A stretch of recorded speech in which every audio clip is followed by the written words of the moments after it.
السلام علیکم ویورز، میں ہوں شاکر سولنگی۔ ویورز، مسلم لیگ نون نے ایک اور نظر ثانی کی درخواست جو ہے سپریم کورٹ میں دائر کر دی ہے، مخصوص نشستوں کے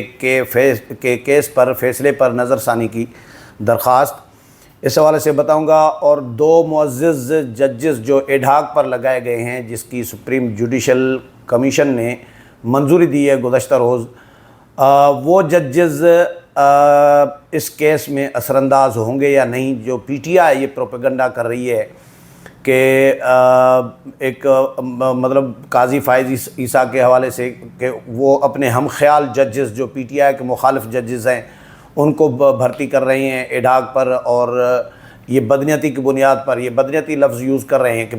بدنیتی ہے اس کی ان تقرریوں کے پیچھے۔ اس حوالے سے بتاؤں گا کہ کیا واقعی یہ اثر انداز ہو سکتے ہیں یا نہیں ہو سکتے، اور قاضی فائز عیسیٰ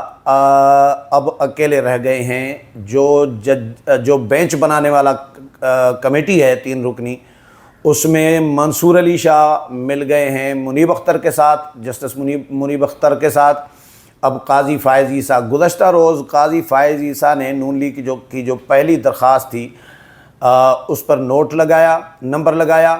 کہ اس پہ بینچ بنایا جائے، لیکن انہوں نے انکار کر دیا۔ کیوں انکار کیا یہ بھی بتاتا ہوں۔ پہلے رپورٹ بتاؤں گا، سہ ماہی رپورٹ، اس کے بعد اس پہ آتا ہوں۔ سپریم کورٹ کی سہ ماہی رپورٹ جاری کی گئی ہے، یہ دوسری رپورٹ ہے۔ اس میں 17 دسمبر 2023 سے 31 مارچ 2024 تک کی دوسری سہ ماہی کارکردگی رپورٹ ہے سپریم کورٹ کی جو جاری کی گئی ہے۔ کارکردگی رپورٹ یہ رپورٹ میں کہا گیا ہے کہ کارکردگی رپورٹ عوام کو حاصل معلومات تک رسائی کے آئینی تقاضے کی بنیاد پر جاری کی گئی ہے۔ سپریم کورٹ نے اصول طے کیا کہ کوئی جج استعفیٰ دے کر احتساب سے راہ فرار اختیار نہیں کر سکتا، یہ رپورٹ میں کہا گیا ہے۔ اور کہا گیا ہے کہ جی سپریم کورٹ نے جسٹس شوکت عزیز صدیقی کو شفاف ٹرائل کے حق سے محروم رکھنے پر ایکشن لیا اور اس کے ساتھ انصاف کیا۔ ذوالفقار علی بھٹو ریفرنس پر سپریم کورٹ نے اپنی رائے دی۔ پرویز مشرف کے خلاف خصوصی عدالت کا فیصلہ برقرار رکھا گیا۔ تاحیات نااہلی کے فیصلے کو ختم کیا گیا۔ 17 دسمبر سے 31 مارچ تک 5427 مقدمات درج ہوئے۔ سپریم کورٹ نے 3 ماہ میں 3974 مقدمات جو ہیں 3974 مقدمات نمٹائے، یہ کارکردگی رپورٹ میں کہا گیا ہے۔ 3 ماہ میں 1453 مقدمات میں اضافہ ہوا۔ چیف جسٹس آف پاکستان کی سرکاری رہائش گاہ پر مور کی 2 جوڑیاں، مور جو پرندہ ہوتا ہے، 2 جوڑیاں تھیں۔ موروں کو ویٹنری معالج کی ضرورت تھی۔ علاج کے بعد سفید موروں کی جوڑی وائلڈ لائف کو دی گئی۔ رنگ برنگی موروں کی دوسری جوڑی کو کلر کہار میں موروں کی وادی میں بھجوا دیا گیا۔ 3 ماہ میں سپریم کورٹ نے 30 مرتبہ عوامی مفادات کو مد نظر رکھتے ہوئے عدالتی کارروائی کی براہ راست نشریات دکھائی، یہ سہ ماہی رپورٹ میں کہا گیا ہے۔ اب نون لیگ کی جو نظر ثانی درخواست ہے آج جو دوبارہ دوسری کی گئی ہے دائر، اس میں کہا گیا ہے کہ جی سپریم کورٹ کے مخصوص نشستوں کے فیصلے پر نون لیگ کی 3 خواتین ارکان نے یہ نظر ثانی اپیل دائر کی ہے۔ سپریم کورٹ میں نون لیگ کی جانب سے نظر ثانی اپیل ہما اختر چغتائی، ماجبین عباسی اور سیدہ آمنہ بطول نے دائر کی۔ نظر ثانی اپیل میں سنی اتحاد کونسل اور الیکشن کمیشن سمیت دیگر کو فریق بنایا گیا ہے۔ مخصوص نشستوں سے متعلق سپریم کورٹ کے فیصلے پر دائر کی گئی نظر ثانی اپیل میں موقف اختیار کیا گیا کہ سنی اتحاد کونسل پر مخصوص نشستوں کے لیے فہرست جمع نہ کرانا تسلیم شدہ حقیقت ہے۔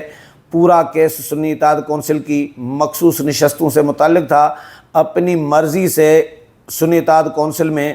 جانے والے 41 ارکان کو پارٹی تبدیل کرنے کے لیے 15 دن دینا آئین کو دوبارہ تحریر کرنے کے مترادف ہے۔ درخواست میں مزید کہا گیا ہے کہ جی قانون میں طے کردہ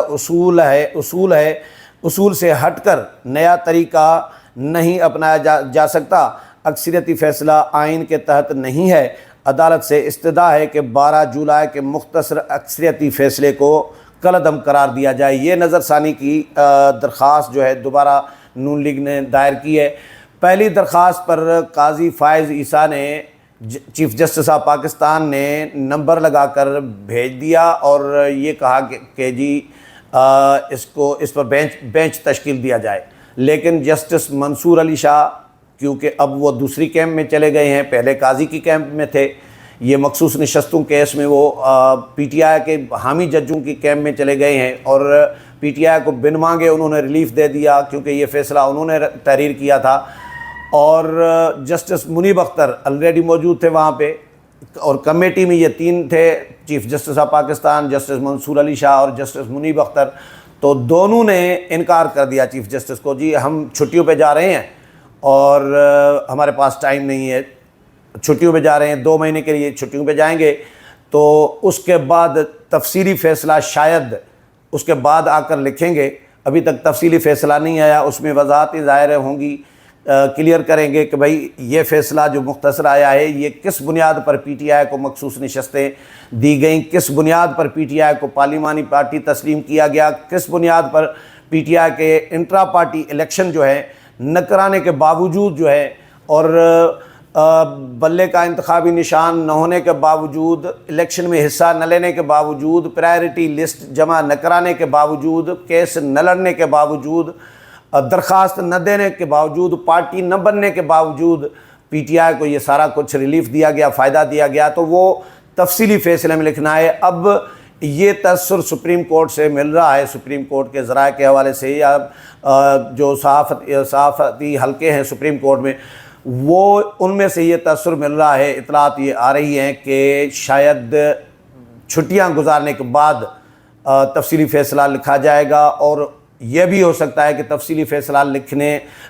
اس وقت لکھا جائے جب چیف جسٹس قاضی فائز عیسیٰ، کیونکہ اکتوبر میں وہ ریٹائر ہو رہے ہیں، تو قاضی فائز عیسیٰ کی ریٹائرمنٹ کا شاید انتظار کیا جا رہا ہے تفصیلی فیصلہ لکھنے کے لیے، اور فی الحال چھٹیوں پر جائیں گے۔ نظر ثانی اب جو درخواست ہے وہ بھی شاید اس کے بعد، کیونکہ بینچ بنانے کا تو ظاہر ہے اختیار تو کمیٹی کے پاس چلا گیا ہے، اب چیف جسٹس اکیلے ہو گئے ہیں تو وہ بینچ نہیں بنا سکتے، بینچ بنانا ہے اب تینوں ججز نے مل کے، کمیٹی نے بنانا ہے، تو 2 ججز ایک طرف ہو گئے ہیں جو بینچ نہیں بنانا چاہتے، اور یقینی طور پر وہ ججز ان نئے ایڈھاک ججز جو ایڈھاک پر لگائے گئے ہیں گزشتہ روز، جن کی منظوری دی گئی ہے سپریم جوڈیشل کمیشن کی جانب سے، تو ان 2 ججز کو کمیٹی شاید اس بینچ میں تو نہیں رکھے گی، کیونکہ یہ بھی اطلاعات ہیں کہ جو بینچ 13 رکنی تھا نظر ثانی بھی شاید وہی سنے گا، لیکن بہرحال یہ اب نظر ثانی کب سنی جائے گی، درخواستوں پر کب سماعت ہوگی، فی الحال معزز ججز چھٹیوں پر جانے چاہ رہے ہیں اور 2 مہینے کے بعد یہ واپس آئیں گے، تو اس کے بعد شاید یہ نظر ثانی کی درخواستیں سنی جائیں گی۔ فی الحال سپریم کورٹ نے الیکشن کمیشن کو کہا ہے کہ جی عمل درآمد کریں، لیکن الیکشن کمیشن نے بھی 2 دن مشاورت کرنے کے بعد جس طرح کا پریس ریلیز جاری کیا ہے، اس میں پہلا جملہ تو شروع میں تو یہ لکھا ہے کہ الیکشن کمیشن نے سپریم کورٹ کے فیصلے پر عمل درآمد کرنے کا فیصلہ کر لیا ہے، لیکن اس میں بہت سارے سوالات اٹھائے گئے ہیں، جو سوالات یہ ابھی ہم بھی اٹھا رہے ہیں، لوگ بھی اٹھا رہے ہیں، اور حکومت بھی اٹھا رہی ہے، نون لیگ بھی اٹھا رہی ہے، نون لیگ نے نظر ثانی میں بھی اٹھائے ہیں، میڈیا میں بھی اٹھائے جا رہے ہیں، یہی سوالات الیکشن کمیشن نے بھی اٹھائے ہیں اپنے پریس ریلیز میں۔ اس میں سے لگ ایسا رہا ہے کہ الیکشن کمیشن کے شاید بس میں نہیں ہے کہ وہ اس پر عمل درآمد کرا سکے، یا تو پھر الیکشن کمیشن بھی معزز ججز کی چھٹیاں گزرنے کا اور واپس آنے کا انتظار کریں گے تب تک۔ تو فی الحال یہ معاملہ لٹکتا ہوا نظر آ رہا ہے، عمل درآمد کے حوالے سے بھی اور تفصیلی فیصلے کے حوالے سے بھی، اور نظر ثانی درخواستوں پر سماعت کے حوالے سے بھی۔ اگلے پروگرام میں پھر ملاقات ہوگی، تب تک اجازت چاہتا ہوں، اللہ حافظ۔